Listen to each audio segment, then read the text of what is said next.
खटवांग ऋषि को इतनी ही जानकारी थी, बस 2 घड़ी पड़ी और उन्होंने अपना जीवन 2 घड़ी में ही सुधार लिया। 2 घड़ी में सुधार लिया। आपके पास तो 7 दिन है, इसलिए आपको चाहिए कि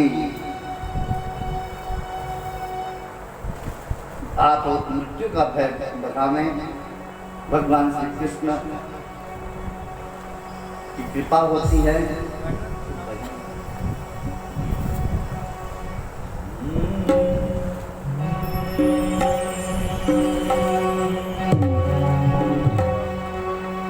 सांसों की माला पे सुमिरू मैं बिकारा,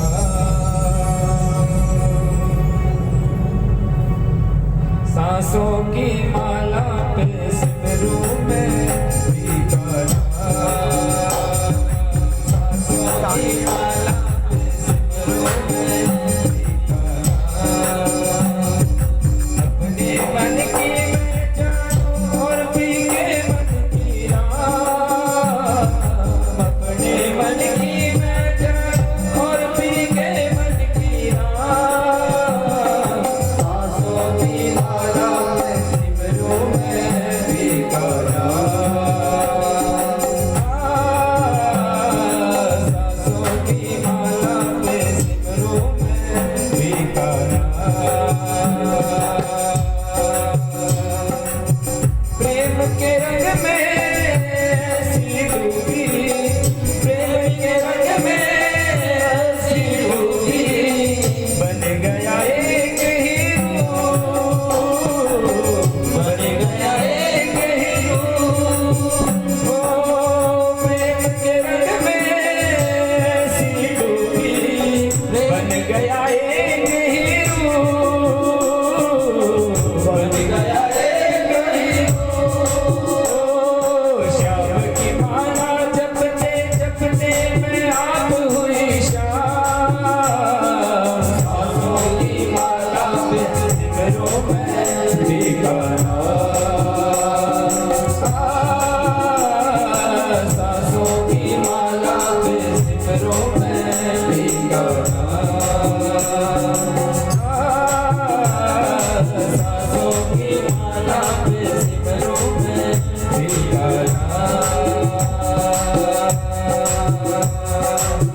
प्रेम पियाला जब से पिया है, प्रेम पियाला जब से पिया है, जी का है ये हाल, जी का है ये हाल, प्रेम पियाला जब से पिया है, जी का है ये हाल,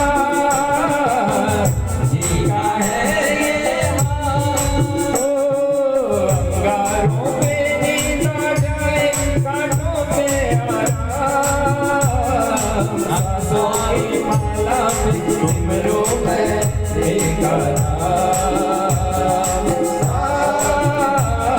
सांसों की माला पे सिमरो मैं बिकारा, अपने मन की मैं जानू और भीगे मन की राम, अपने मन की मैं जानू और भीगे मन की राम, सांसों की माला पे सिमरो मैं बिकारा, सांसों की माला पे, सांसों की माला पे सिमरो मैं, सिमरो मैं, सिमरो मैं बिकारा। बोले वृंदावन बिहारी लाल की जय जय जय श्री श्री राम, जय जय श्री राधे, जय जय श्री राधे। अब तक सोनकादिक ऋषियों और सूत जी की कथा चल रही थी। अब से गंगा तट पर ये कथा सुखाचार्य और राजा परीक्षित के बीच में संवाद है। सुखदेव जी महाराज कहते हैं कि हे परीक्षित, जो शीघ्र मरने वाला है उसे चाहिए कि उसे मृत्यु का भय छोड़ देना चाहिए। और परमात्मा के लिए हृदय में भाव जगाएं, भाव जागे तो भय भागे। जो कुछ होता है वो परमात्मा की कृपा होती है, इसलिए आपके साथ ये सब हुआ। बिना परमात्मा की इच्छा के तो कुछ पत्ता भी नहीं होता। और जब वो परमात्मा है ना, अपनी मर्जी का मालिक है। इस संसार में जब कुछ नहीं होता तो परमात्मा ही होता है। और जब उस परमात्मा को कुछ लीला करनी होती है तो अपने अनेक स्वरूप बनाता है। शक्ति उसकी एक ही है, एक शक्ति परमेश्वरस्य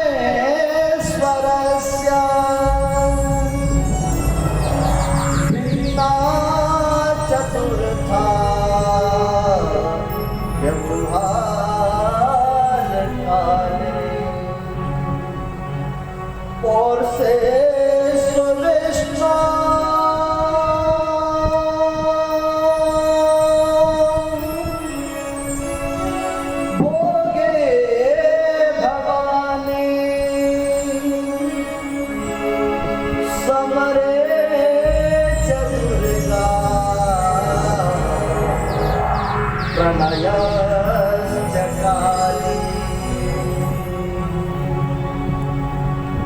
परमात्मा की शक्ति एक ही है।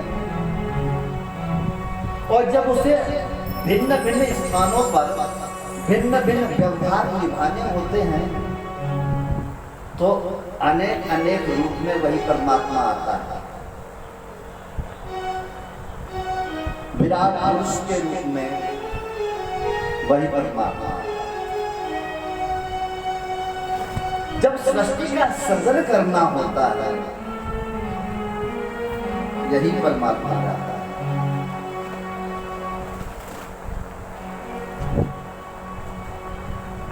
प्रलय काल में काली के रूप में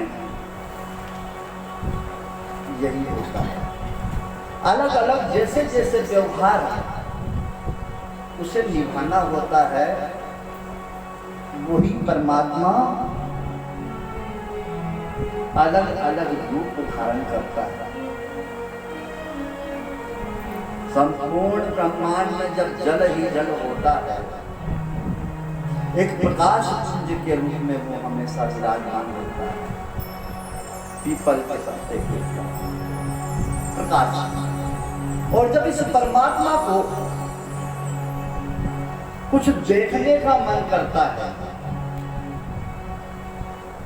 तो उसकी आंखें निकलती हैं। इस परमात्मा को जब शब्द सुनने का मन करता है तो इसके कान निकलते हैं। इस परमात्मा को कुछ गंध लेनी है, सुगंध लेनी है तो नासिका,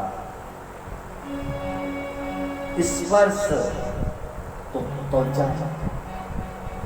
और इस परमात्मा को जब बोलना होता है तो इसके वाणी। कर्म करना है तो हाथ, चलना है तो पैर, वो अपनी इच्छा से, किसी का जोर नहीं। नहीं तो वेद कहते हैं सहस्रशीर्षा पुरुषः सहस्राक्षः सहस्रपातः। वो जो विराट पुरुष ऐसे उत्पन्न होता है उसके हजारों हाथ हैं, हजारों पैर हैं।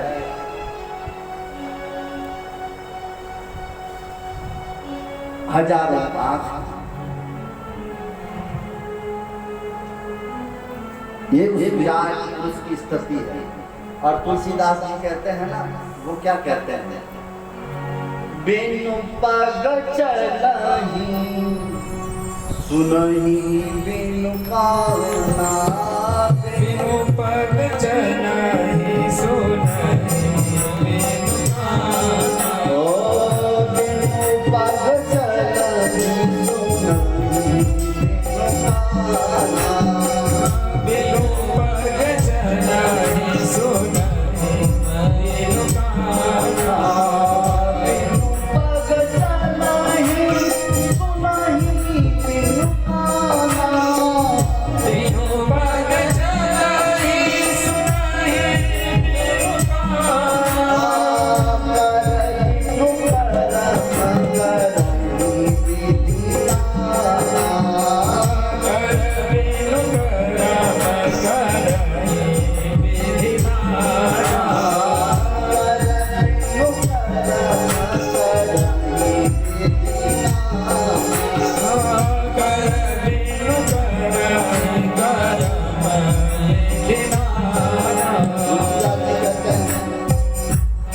ये जो ब्रह्म है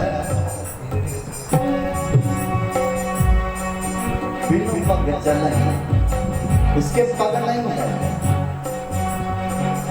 बिना पग के चलता है।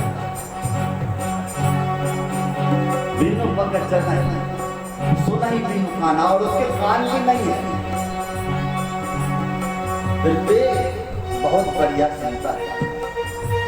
और कर्म नहीं है, लेकिन संसार का ऐसा कोई कर्म नहीं जो वो परमात्मा कर नहीं सकता।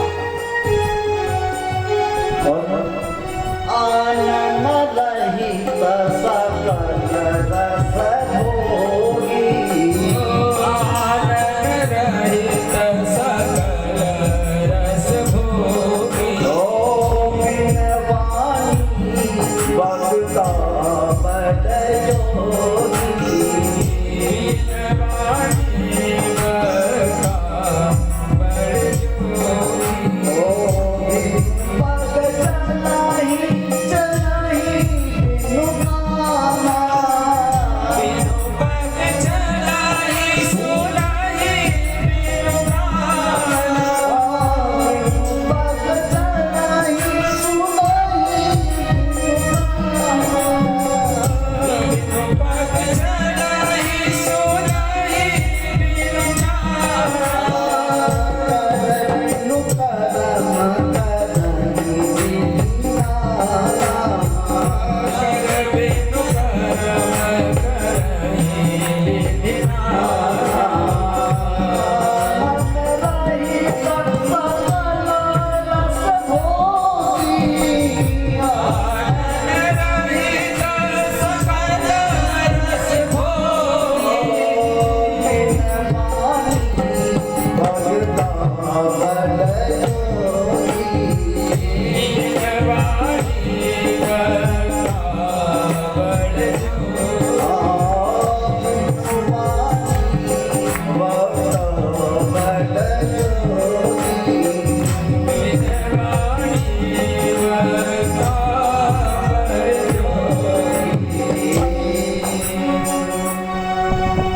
जहाँ वेद कहते हैं कि उस विराट पुरुष के हजारों हाथ हैं, हजारों पैर हैं, हजारों उनके नेत्र हैं, वहीं तुलसीदास जी कहते हैं कि कोई पैर नहीं है, फिर भी बहुत बढ़िया चलते हैं।